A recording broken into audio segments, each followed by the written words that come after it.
People always ask how I balance my family life with 400 shows a year. I'm just doing what I love with the people I love. It's my magic life.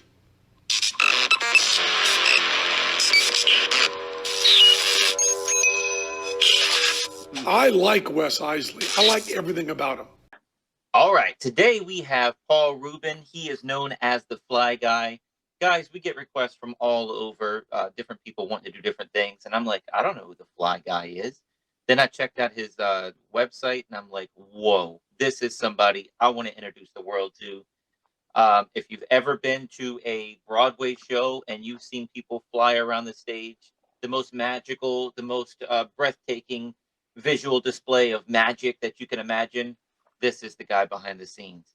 Everybody, it's Paul Rubin. What's up, buddy? How are you? Pretty good, pretty good. Thanks for that intro. That's pretty cool. Well, dude, you were pretty cool. I mean, like I said, this is the first time we've ever talked over the phone. We've texted back and forth a little bit. But what you do is amazing, man. I mean, it should go down in history, what you've done with plays in general. Oh, thanks. It's a lot of fun. It really is. It's, growing up, you never think that there's even a profession for this. So I kind of got lucky.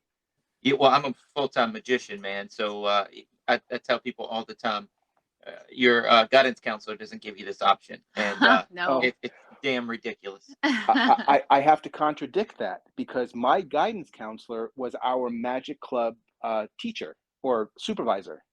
Oh, wow. So he was the one who supervised all the magic shows and all of the stuff that would do for like Houdini's Halloween, Houdini's birthday and so on and so forth. And it was our guidance counselor. So. Well, you were lucky. That's not normal. Where are you from? New York. Oh, okay. All right. Yeah. Wow, that is awesome. You know what? New York might be more open to things like that too, though. So where we're from, I grew up in Maryland, Wes grew up in Virginia. We don't have those options. You're growing up in school. Oh, do you want to be a teacher? Do you want to be a doctor? Do you want to be a nurse? What do you want to be? Well, I don't want to be any of those things. Well, choose one. Huh. Look, you got to pick one of those. Yeah. I pick none. Yeah, exactly. Yeah. All right. Well, tell me I went to a high school that was it wasn't a performing arts high school, but it was geared towards the performing arts. So they had like a big musical theater program and a thing called Sing, where the students write, direct, produce their own show with obviously teacher supervision, but it was all student-led production. And the so cool. freshmen and the sophomores would compete against the juniors, and they would compete against the seniors. And then it would be 2 shows over 2 nights, and then they would vote, and there would be a winner. And then the winner of that school would compete against another school that did the same kind of program. I would have loved to go there. Wow. That is so awesome. I was in drama in high school and I loved it. It was my favorite time of day. And our teacher took it very serious. So, we were there production week. We were there till 1, 2 in the morning every night of the week until we got it right. And I loved it. But it was not the best our times. school. The best times. Yes. Our school was not geared towards performing arts though. So that was just extracurricular you did yourself. If I could have gone to a school like yours, I would have been in heaven. That would have been awesome. It was great. And our teachers, actually, I'm still in touch with my my drama teacher. Oh, nice. Yeah, we did a production of Peter Pan on Broadway, and he came to see it and came backstage, and it was really nice. It was nice to see him. Wow. That's awesome. Now, what's the difference of Peter Pan in the high school play and Peter Pan that you do now? So much. Exactly. About $1 million. No, just the budget. The budget is one. Obviously for a Broadway production, you're going to get a lot more money, and so the sets are going to be bigger. It's going to be more technical. But believe it or not, the equipment that I used on tour with Kathy Rigby's Peter Pan, or the Broadway production of Peter Pan, is the same equipment that you would get for a high school or a regional production of Peter Pan. Wow. Wow. Yeah. It's just you know how to work it. Exactly.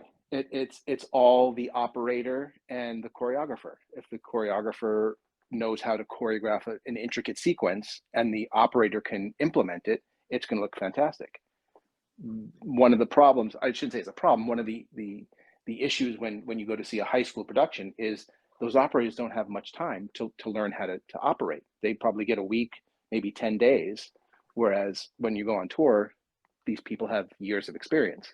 So you can make the flights more intricate because you have experienced actors and experienced technicians. Yeah. Wes was showing me what was it on? Was that on his website that you showed me? Yeah. The video that's on your website, and the mermaid just looks so beautiful. It looks like she's in water. It looks amazing. And then having like Mary Poppins and Peter Pan fly out over the audience, I was like, that is cool. That just brings the audience right into it. I mean, you're there, but when something happens right above your head, that makes it even more special and amazing. That's awesome. Thanks. That's one of the great things about those kind of flights is that it brings the audience into the show. It makes them feel like they're part of what's going on stage. Yeah. Yeah, and Little Mermaid, I think the one you saw was a Japanese production. Oh, and yeah. It's still running. They opened 10 years ago. It'll be 10 years. So it's 9 years. It'll be 10 years next April. And it's a fully automated production. So everything is computer programmed. So every movement is done by a computer. There's 3 axes per track, and there's 4 tracks. So every time she goes up, you have to program it. Every time she goes down, you have to program it. Every time she travels, you have to program it. And every time she rotates, you have to program it. So it took. Go ahead. Sorry. I was about to say, it took us a good 5 weeks to get that whole show programmed. Wow. So they can't mess up. They have to be right on cue, right? Because you can't push pause. It's going to be, you're going up when you're going up. Exactly. Yeah. They're really a passenger on a ride.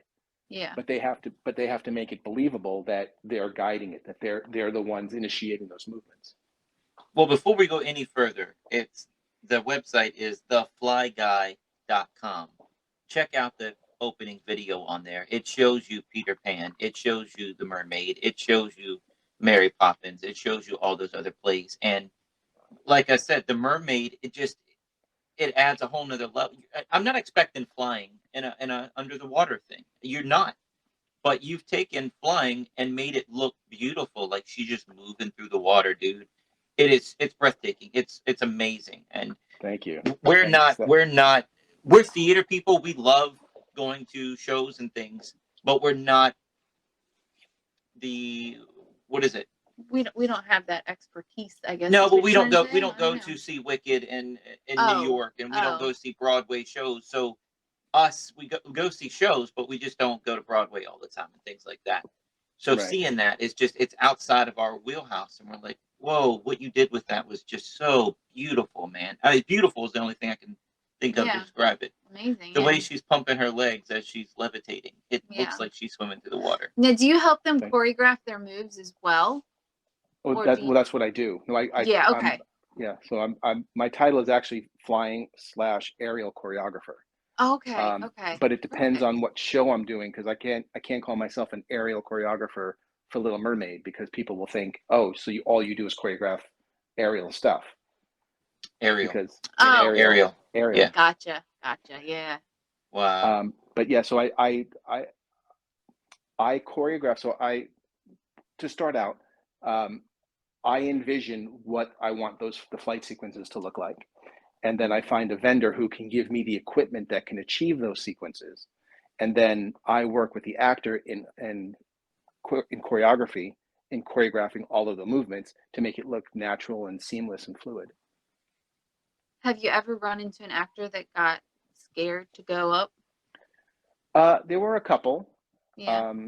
I remember doing a production. It was a regional production of Peter Pan, and the kid that was playing Michael, you know how they're so anxious and ready to do it, and like yeah. And then when I hooked them up, I usually hold their hands right before they go up, so I can feel how nervous they are.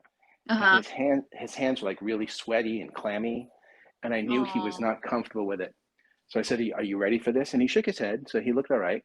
I said, so I took him up a little bit, and I look in their eyes, I make the contact, and he seemed fine.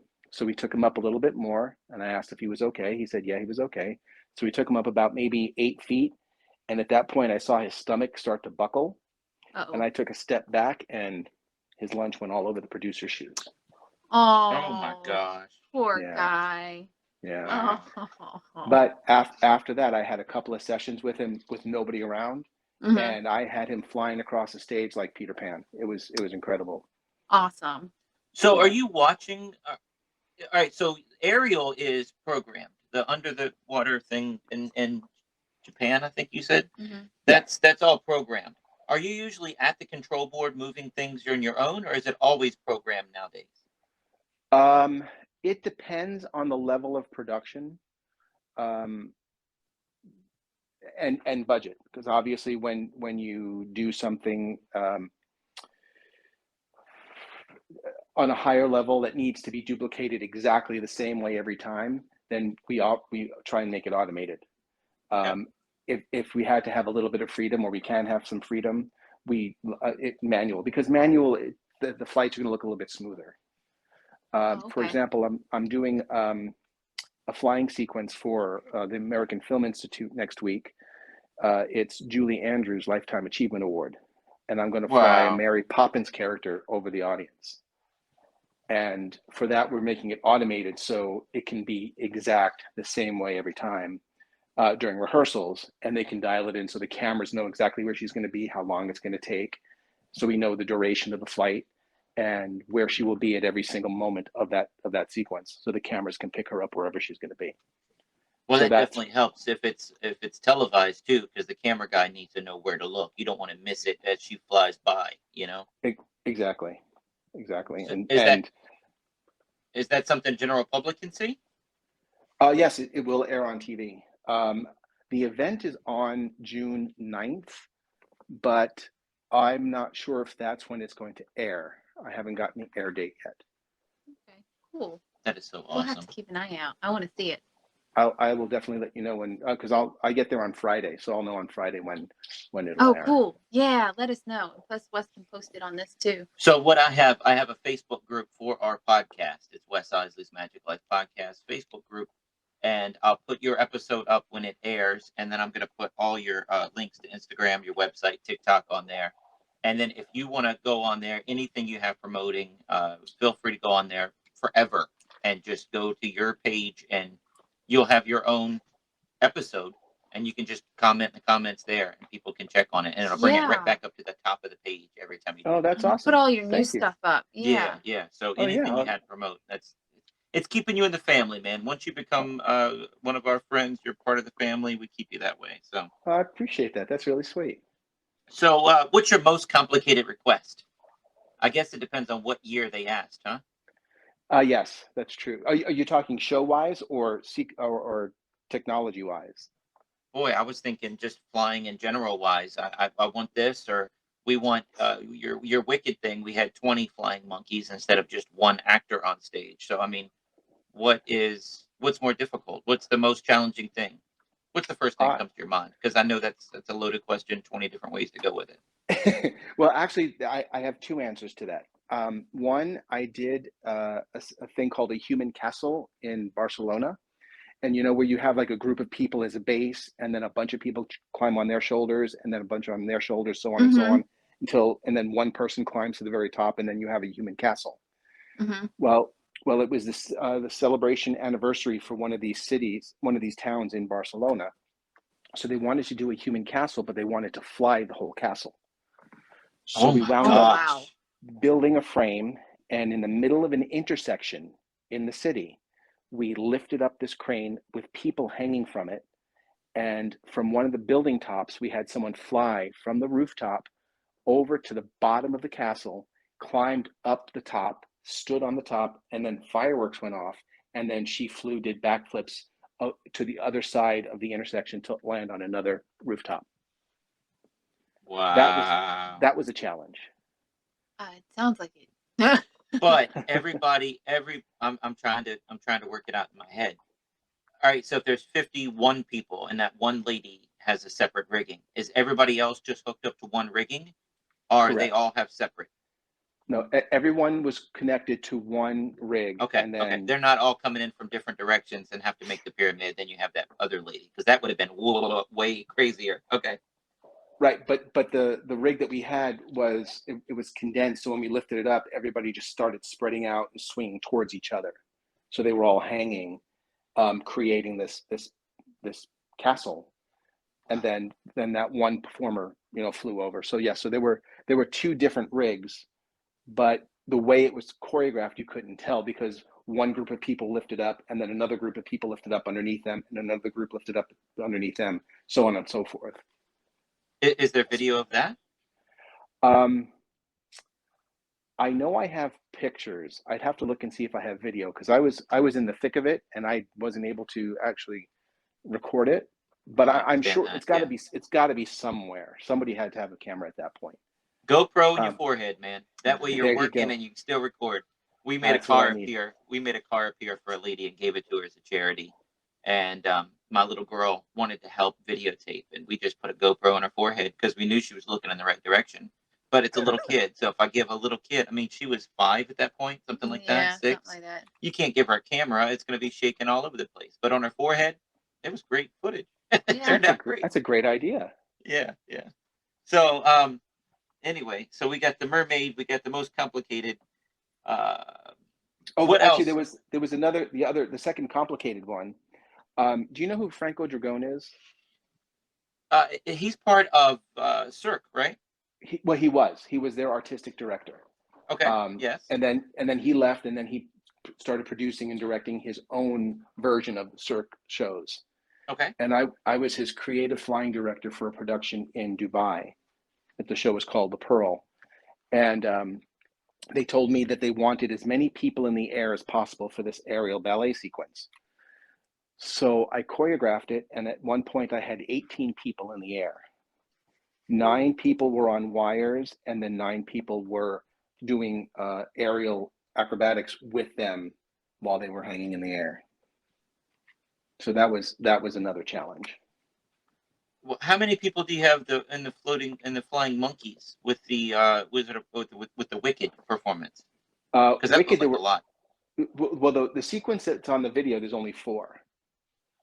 So is there like a video projector in the back? It's hard to see on a video. Is it a video projector in the back showing other people flying, or?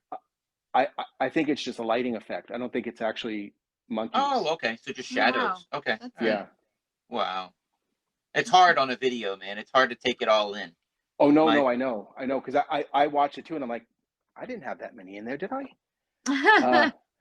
But Ken Posner, the lighting designer, did a brilliant job with the show. I have a magician friend, Franz Horare, and he made a Lamborghini appear in Dubai. What was it? Dubai, Macau. And Okay. all this pyrotechnics take off on the stage, but then he's got an LED screen behind it, and he's like, trying to get the logistics of the fire of the LED screen to match the fire of the pyrotechnics to make it all look like one blaze. Because when I first saw it, I'm like, whoa, that's all on TV. No, that's real. That's TV. It blends together, and it's hard on television to see. But he says in real life, it looks just as good. So those flying Oh, that's monkeys awesome. in the background, Yeah. seeing them like that, yeah, that's neat. That's really cool. So tell me your early beginnings of this. So we got high school, and you went and studied. Well, did you guys do flying stuff in your high school? Funny enough, no, we didn't. Okay. Well, I shouldn't I say was just funny. curious. Sadly, we didn't. Yeah. Yeah, no. I was just curious because it sounded like you went to a really cool high school and maybe they did that stuff too. All right, sorry, Wes, go ahead. I just wanted to know. I really wish they did. I should ask my drama teacher, Bob, why didn't we do that? Yeah, As right? it could have been, budget or the company. All right, let me step back and answer your question, then I'll lead back into this. I started out as a magician. My Oh, cool. aunt, when I was 7 or 8, bought me one of those magic kits. The 50 or 100 tricks in one box with a hat and a rabbit. And You do just all became those so much things. cooler, man. Keep going. I- I'm with you. And I loved it. I loved fooling my friends and doing the tricks. And my dad, who he by no means was a magician, but he knew a couple of card tricks. So he became my challenge, and I could not do a trick to anybody unless I did it to him, and he said I passed. And I would practice and practice and practice for days and days before I even showed him a trick. And when I would show him the trick, my hands are shaking and I'm sweating and I'm like, I'm freaking out. And I'm like, it's only my father, but I can't do anything until I show him and he has to give me the approval. You know, if I can fool him, then I've done my job. Right. So I got to the point where I loved doing the magic, and I was doing shows professionally. Now, by professional, I don't mean I was standing on a stage, you know, at AGT performing. I was doing, you know, shows for like the fire department and such, and You're getting getting paid paid for for it. it. You're professional. was Yep. There I you was go. getting paid for it. So and that's where I get my professional title from. As long as you're getting paid for it, you are a professional. And I did that, and I enjoyed doing that so much. I enjoyed the performance part of it. I looked into becoming an actor. So I tried acting when I was in high school, and I was doing some regional theater, and really, really enjoyed it. So when I went to college, I wasn't sure if I wanted to do performance or tech, because I also thought of, you know, the magic is more of a technical part of it, because you have to design and build and put stuff together. So I was like, okay, let me try tech and let me try performance, whichever one I like better. That's the route I'll go. And a friend of mine was the secretary for a company who worked for that specialized in flying, and this was in Vegas. And they were looking for a young college kid to fix equipment when it came back broken, and, you know, sweep up the shop and keep it clean. And I'm like, yeah, I could do that, sure. And I met with the owner, and he was more interested or more impressed with my theatrical background and the fact that I was a magician and an actor and a technician and all this. He goes, you'd be better suited going on the road choreographing flying sequences. Is that something you're interested in? I'm like, yeah, I could do that. So I became his protege. And this is the guy that taught Mary Martin how to fly for Peter Pan, taught Sally Field how to fly for the Flying Nun, and many, many, many others. So he was my mentor for about 8 years, and then I moved on and started my own company. That is so cool. And here we are. That's So awesome. Why there were I guess 20 years between here we are and leaving that company, but all right, so you leave the company. What was the first gig you got on your own? the first gig I got on my own was a production of Aladdin in Northern California. Well, actually, I'm skipping a part. Sorry, I left that company and started in not the Fly Guy Productions, but another company, and I was a partner of that company for 9 years, and ran that company. And then in 2004, I sold my shares back to my partners and went out on my own and just became total freelance. So this way, at this point, I'm not supplying the equipment. I'm acquiring the equipment. Which you don't have the warehouse space. You don't have. Now, how many employees do you have under you? Is it just you out there doing it all? I have currently 8 people that work for me, but they're not full time. They're freelanced. So whenever I need them, like if I need someone to assist me with aerial, I call somebody. If I need assistance with operation, I call somebody else. If I need someone assistance for flight choreography, I'll call someone else. So it depends on what I need, on who I'll hire. But I have a crew of about 8 that I pick from. So how many shows can you do at one time? Or do you are you concentrating on getting one up and running at a time, and then once that one's smooth and running, then you can start on another while you're still kind of overlooking this one? Yes, Does that make sense? It's the latter. I like to Okay. have my hands involved with the productions as much as possible, but there are times where 2 or 3 are piggybacking right on top of them. So what I'll do is I'll go in and I'll start it, and then I'll leave it with an associate. I'll go to the next one, then I'll jump back to the first one, and then I'll go to the third one, and I'll start that one, and I'll leave an associate with the other 2. So this way, everybody's happy in all of the productions, and I'm overseeing them all. Yeah. But I leave them in good hands. So because I know that my associates know exactly what I want, how I like it, and we work well together like that. How hard is the scheduling? Because I mean, we planned to start rehearsing next week, but funds fell through and our backers fell through, and we lost our spot and things like that. Does that happen, or these big venues? It's all $1 million productions. It's easier. No, that happens all the time. That's what I was thinking. I was slated to work on a show with Jason Alexander as the director, and it was the War of the Roses. Who's And also a magician. Who's also a magician, correct? Yeah. He actually volunteered to be my sponsor when I applied for the Magic Castle, which was awesome. But I felt bad because I'm like, dude, I can have Jason Alexander as my sponsor, but I already had one, so I was like, oh, I feel really bad. But it was a production up in Algonquin Playhouse, and it was supposed to happen right before the pandemic. It was August of I guess it was 20, and when March, when everything started closing down, they're like, well, what are we going to do? Are we going to have it? So they said, yes, we're still going on, and then it got worse and worse and worse, and then they said, okay, we're just going to delay it, and they delayed it for a while, and then it got to the point where we can't postpone this anymore because there's other shows that are already in those slots, so we lost out on it. But it was supposed to be a really fun show. So is he just moving on a different something else on his schedule, or is it just on the back burner? Or well, we'd like to think it's on done. the back burner. Okay. No one ever said it's finished. Okay. But nobody's saying keep these dates open. Yeah. So I'm keeping it on my calendar in hopes that somebody's going to say yes. Okay, let's do it on this date. Yeah. So darn pandemic. So yeah, the darn pandemic. Negative time here. Yeah. I'm not a negative person, but what the heck did you do during the pandemic, man? 2 years of twiddling your thumbs? I want to tell you that I learned how to speak fluent Japanese. I learned how to play the piano and bake bread. But none of that happened. Right. I became very proficient at Netflix and Hulu and video games. Wow. There you go. What was your video game of choice? Zelda right. Awakening. Yeah. All right. My daughter and I like to play like either role-playing games or like adventure games or like escape room games. So we play a lot of video escape rooms.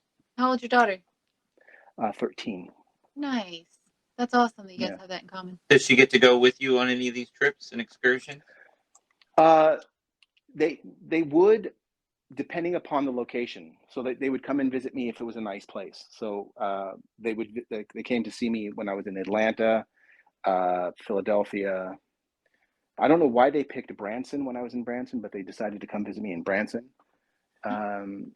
So yes, they do come depending upon where it is.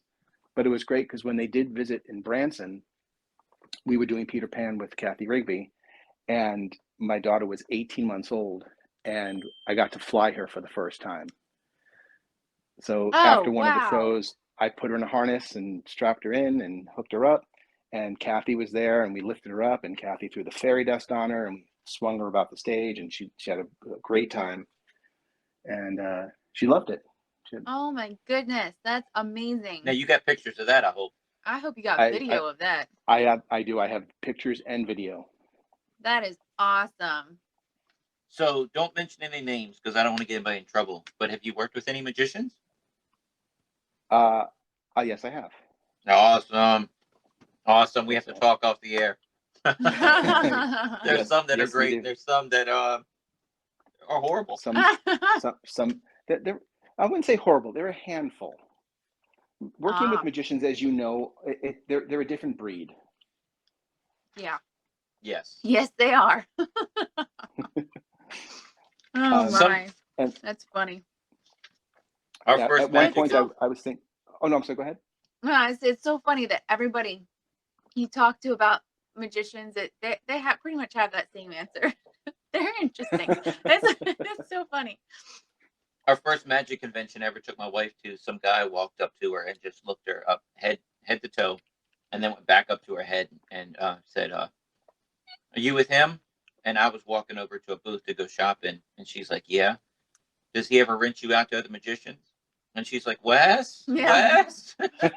No, and I gotta go. And then the same convention, some guy's walking around with a sponge on his ear that's bigger than my hand open, and it was just a carved tooth molar, and it was his Bluetooth that he attached to his ear, and he just thought that was hilarious. He just walking around the whole convention hall for the entire weekend with his Bluetooth in his ear, and it's It like, takes a special kind to be a magician, apparently.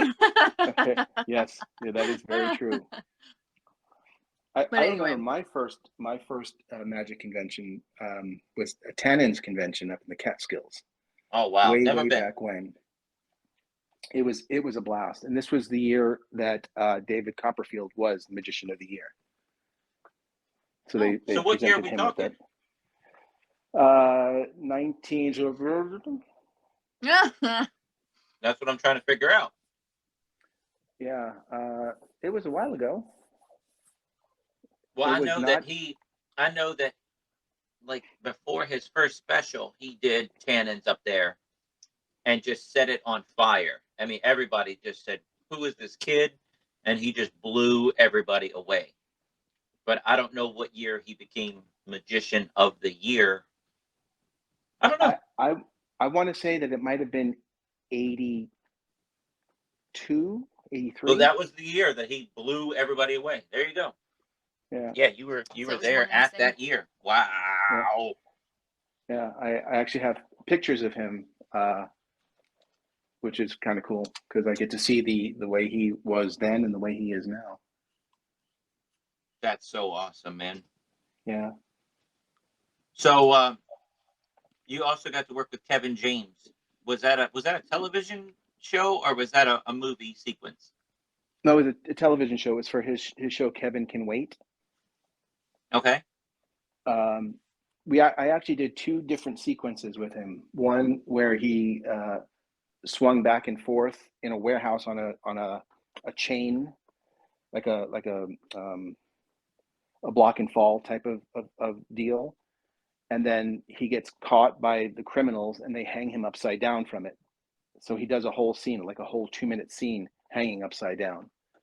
And then the other sequence, the other episode was where he jumps over a billboard and he rappels down and he swings back and forth trying to spray paint over an ad to cover it up. And I remember right before we were going to shoot that one, he looks at me, he goes, "Do I really have to do this?" I'm like, well, yeah, it's in the script. He goes, I really don't feel comfortable. I don't like this. I don't like heights. I'm like, Kevin, you wrote it in the script. You approved it. I'm here because you wanted to be here. He goes, all right, let's go. Let's do this. But he is so professional. Every time I would work with him, every sequence we did, one take. Never took more than one take.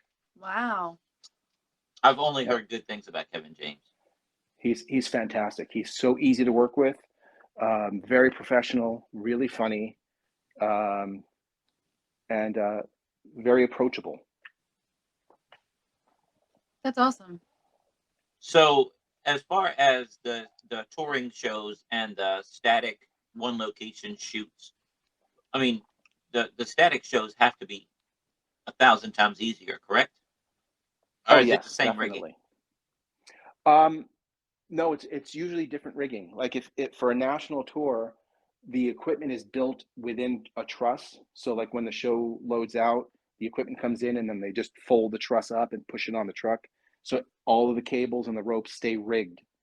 Whereas if it's a static or a one-time event, we just put a track up and string it, and then when the show is over, we take it down, cut the cables, disassemble everything, put it back in a box, and send it back to the vendor. That is amazing.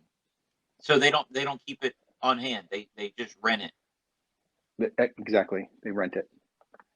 Like when we were on tour for Pan, sometimes we had a really tough schedule, so we would load in like either at 6 or 8 a.m. on a Tuesday, do a show, load in 6 or 8 a.m.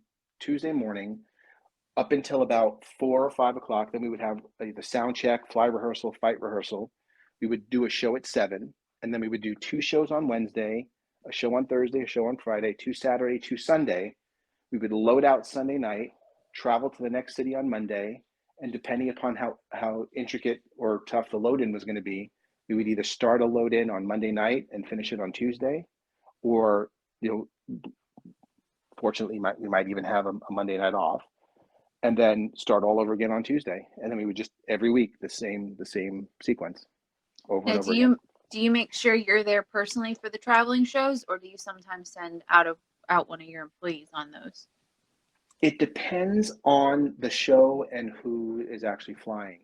For Kathy Rigby's Peter Pan, they requested that I actually toured with the show, so I actually went on tour with them.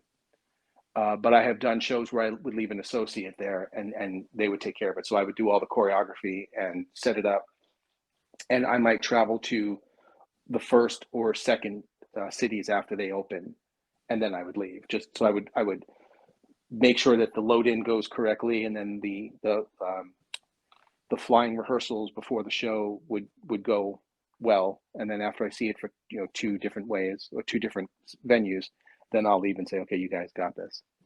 Cool. So with your I know I'm sorry, Paul. So I'm looking at your website, and then she just pointed over here to another question. Yeah, but I had that question. I had a question. Go ahead. Ask your first. You question. also had, so not only just making people fly and fairies and the Aladdin rigging, is that you're floating the carpet? Is the carpet, I don't know, are you allowed to say, is the carpet hooked to them? I only saw the video. And are they both on rigs and they're holding the carpet? Are you allowed to say how that works? I can say. The way this one is rigged is there's the wires are supporting the carpet, and then they're attached to the carpet so they can't fall off the carpet. Okay, there you go. Yeah, that looked really neat. I hadn't seen that before. Now, done entirely different, Jim Steinmeier, as I'm sure you know, he did the flying carpet for Aladdin on Broadway. Entirely different process, and I'm impressed by how he did it. So, all right. So I'm watching Aladdin, and I don't know the play. I've never seen the play of it.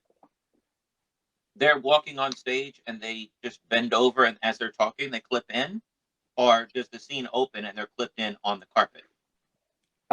It happens 2 different ways. In my production, there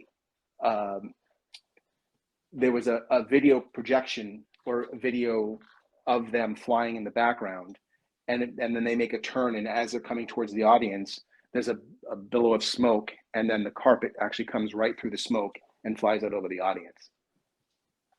Dude, that is so awesome. So magical, so beautiful. That's awesome. But the timing has to be right, because if the live actors are not synced with the video, then it doesn't look like they came from nowhere. It looks like, oh, this is 2 pieces that it just didn't fit. But the guys in Cairo, they nailed it every night. That's awesome. So the flying rig has to be the first thing set up, correct? Before you bring in the scenery, before you bring in anything else? Usually, yes, because ours has to go above everything. Right. Yeah. All right. So the question Natalie really wants to know the answer to. Because I know he didn't work on it, because otherwise it wouldn't have happened. But I want to know if I don't know if you know the answer to this. You see this, how I marked it here? Yeah. I put stars around it. I said, I don't know if you know the answer. If you can't talk about it, you can't talk about it. So feel free to shoot us down. Inquiring minds want to know if you know.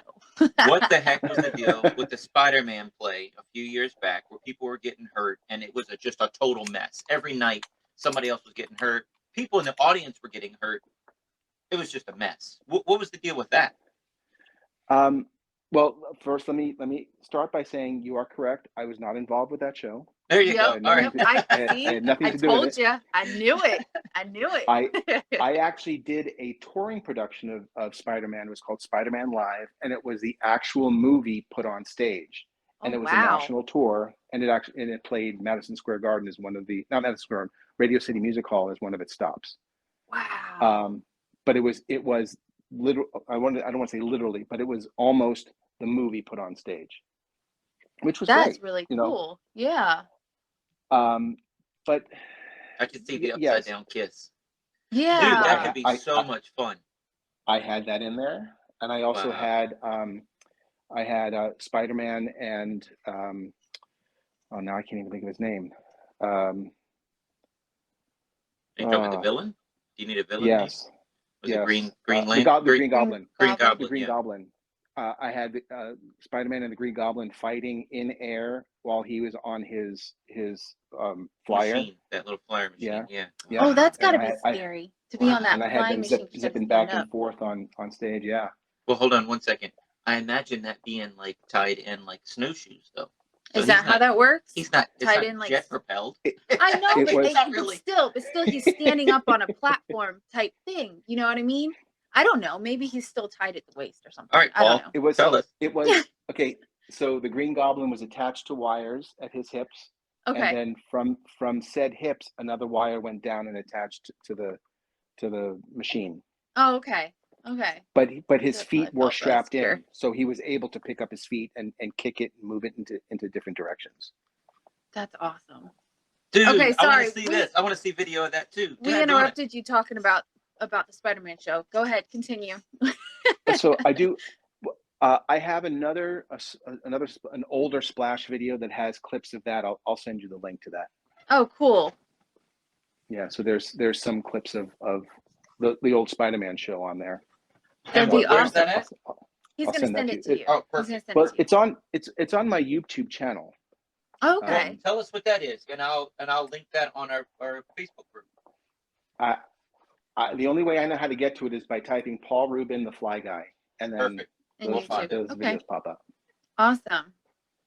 So do you know what happened to the Spider-Man on Broadway, or what's your best guess? Yes.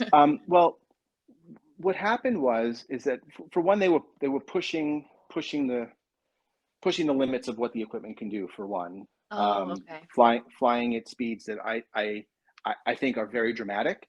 I mean, some of those flying sequences were quite impressive. I went to see the show after I guess it was Spider-Man 2.0, when Phil McKinley took over as the director, and I was impressed. A lot of it was just amazing flying sequences. But the guy who did the flight choreography for it was a film person, so he did all of the flying for Spider-Man the movie. Mm-hmm. When those sequences, like when you're done doing a film, it's in the can, you move on. The one thing I don't think they took into consideration was the different heights of the different performers. So once it's programmed, and let's say you're programming it for someone who's 5'6", they're going to land, and they're going to land perfectly. Now you put in a 5'11" size person, and they're going to land at the speed that a 5'6" would. So they're going to come in a little bit faster. And when that happens, the body, doesn't have time to react, and that's when you break ankles, or you break wrists, and so on and so forth. Yeah. But did people get thrown into the audience too, correct? I mean, audience members got hurt, right? Am I remembering that right? No, somebody fell into the pit. Oh. One of the actors was supposed to lean over the edge of the pit and make it look like he was jumping in, but it was supposed to go to a blackout at that point. But he was not tethered. So his tether line was not connected to where it was supposed to be, so he wasn't locked off. And he actually leaned forward, and hoping that the tether would hold his weight, he reached way too far, and he fell into the pit. Oh, gosh. Oh, goodness. Yeah. All right. So he was in the hospital for a while, but then he went back into the show. Wow.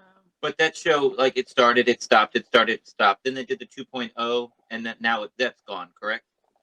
Yes, it's gone. They lost more money than more shows combined. Right. Yes. Yeah. Yes. Oh, wow. That's kind of sad. It was, because it had such great potential. I mean, with Bono and The Edge writing some of the music, it was just, I mean, the music was great. It reminded me of a show that I did called Dance of the Vampires, where it was just confused.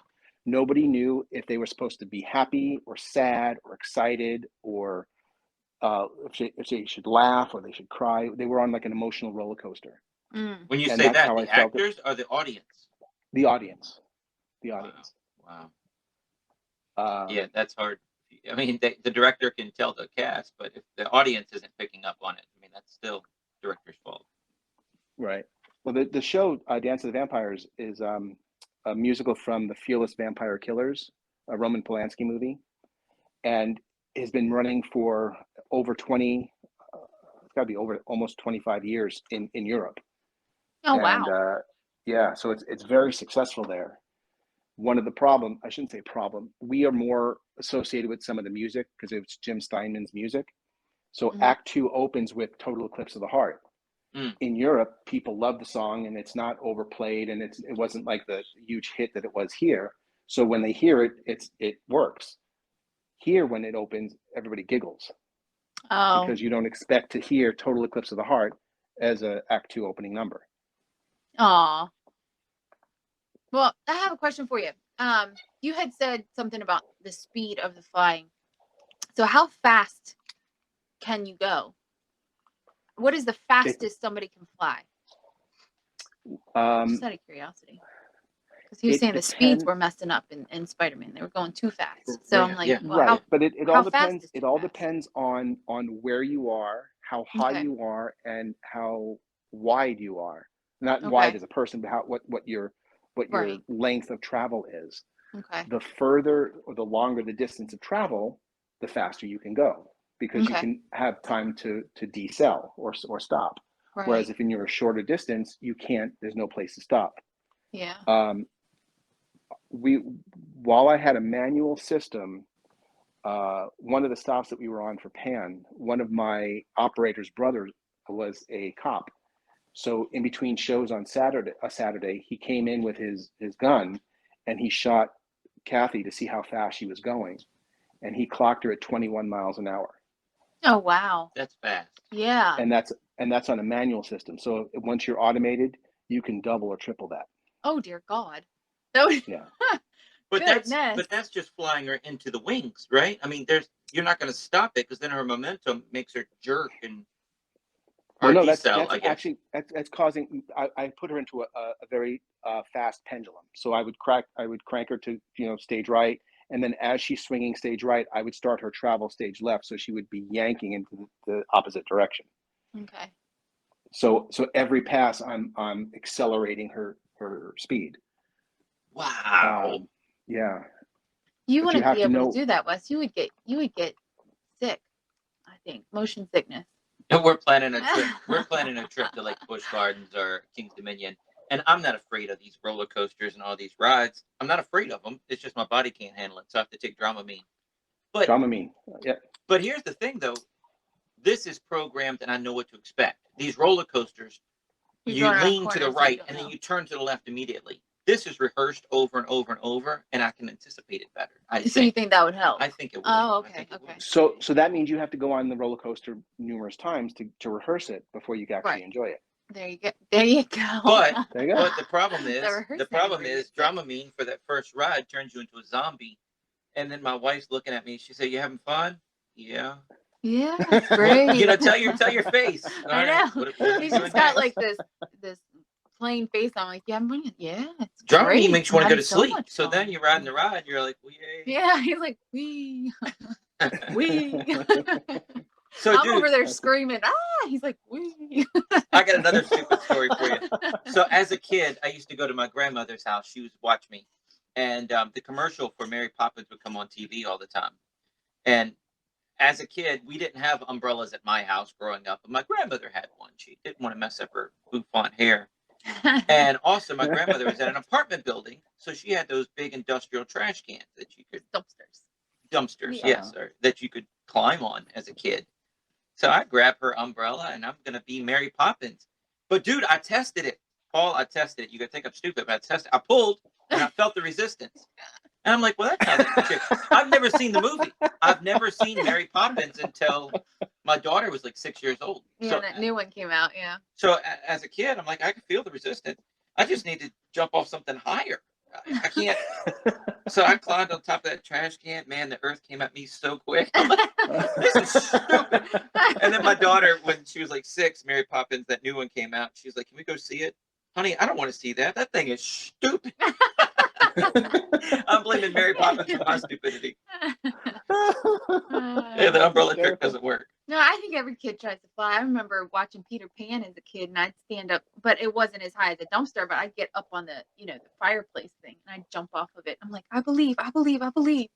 Darn it. And that's a Peter Pan thing, That's though. a Peter Pan thing, yeah. See, I'm a big Superman fan, but never did I ever try. I dreamt about it, but never tried to fly. Yeah. Mary Poppins, I could feel the resistance. I was a scientist. I already tested my theory. And in Peter Pan, you just have to believe. But I didn't have any Tinkerbell, dust. You didn't have any fairy dust. I didn't have any fairy dust, so I figured that was the reason. I needed some fairy dust. So here's a fun fact. When Peter Pan was originally written, there wasn't any fairy dust. They had to add the fairy dust because kids were trying to fly and getting hurt. Oh. And they had to add that you need to have the fairy dust to fly. Wow. Yeah, I still tried. Not from a high. I wasn't brave enough to try off a dumpster though. I just, so, a foot and a half off the ground from the fireplace. So in the original books of Peter Pan, there's no fairy dust? Well, the play came out first. The play? Okay. Yeah, the play came out first, and the original when it first premiered in 1904, they did not talk about fairy dust, but they had to add it later on. So then they did add it into the script. Wow. That's funny. Go figure. All those dumb kids. They gotta add fairy dust in there so we don't kill ourselves. Little Wes's. Exactly. Yeah. Little Wes's. So I don't know if it's true or not, but I think there was some kind of disclaimer on the TV show Superman when it first started about flying. It wouldn't surprise me. Well, I know George Reeves was at a signing, like he was making an appearance somewhere, and some kid had grabbed his dad's gun and aimed it at him. He was wearing the suit.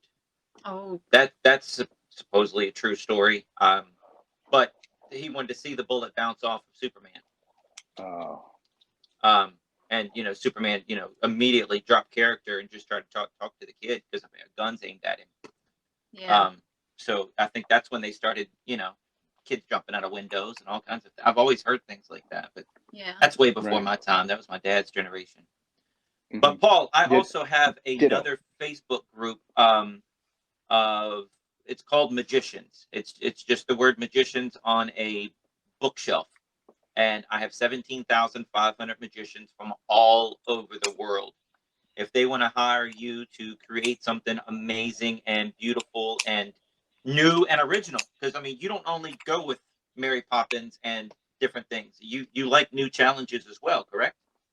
Yeah, I do. I look for those new challenges. I like those. Those are the ones that get me thinking. Yeah. I like those. So they can just go to your website and just inquire there to find out more information. Theflyguy.com. Yep, at theflyguy.com. There's a link that I think it says contact me, and it'll take you to a page where you can just send me a message and it'll email and I'll get it. Perfect. So Paul, here, I got one question before we start wrapping stuff up. We got like 7 minutes left. So in my show, I want to levitate. I want to create something beautiful, breathtaking. I need the tour with it. It can just be, up, down, left, right, whatever, and then I'm done. It doesn't have to be 20 minutes, 5-minute routine. I need the tour with it, but I want to own it. I don't want to rent it. What would that cost me? And I'm not talking about you. I'm talking about, you're going to tell me where to get the stuff. Any guesses? Yeah, that doesn't include you helping us figure it out. That's just the equipment. Right. It varies. Okay. We can talk offline about it because that's another hour conversation. Okay. Okay. All right. Okay. Because there's, as you know, as a magician, there's so many different variables. Because you need it to be able to work in multiple different locations. Yeah. Exactly. So it's got to be designed to be able to be retrofitted into many different venues, but still be duplicated exactly the same way under the same arrangements, under the same. My mind just blanked. That's okay. Night after night. The same condition. The same conditions. It has to be duplicated under the same conditions. So we have to just make sure that we can make that work. So whether it's a manual or manual motorized or manual automated, motorized, or totally automated. You know, there's a whole spectrum of what it can and can't be. No, I'm just So clarifying that I get to be the one that levitated, right? Oh yeah. Yeah. All I right, all want to right. be the one having fun. That's me. All right, I hear you. I hear you. I hear you. Paul, this was amazing, man. This is so cool. Well, we got 5 minutes, man. Is there another story you want to tell me? A crazy road story? A funny road story? Funny road story.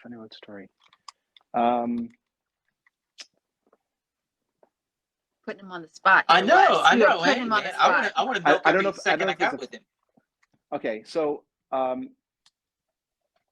I was doing the show The Pearl in Dubai with Franco Dragone, and when they hired me, they said, okay, this is what we would like. We want you to create this aerial ballet sequence for as many people in the air, and we want it to be about 7 minutes long. I said, oh, okay, I could do that. Could you send me the music so I can get an idea of how it's going to be styled? And they said, well, why don't you find music that inspires you? I said, okay. Can you give me an idea of, is it romantic? Is it theatrical? Is it comedic?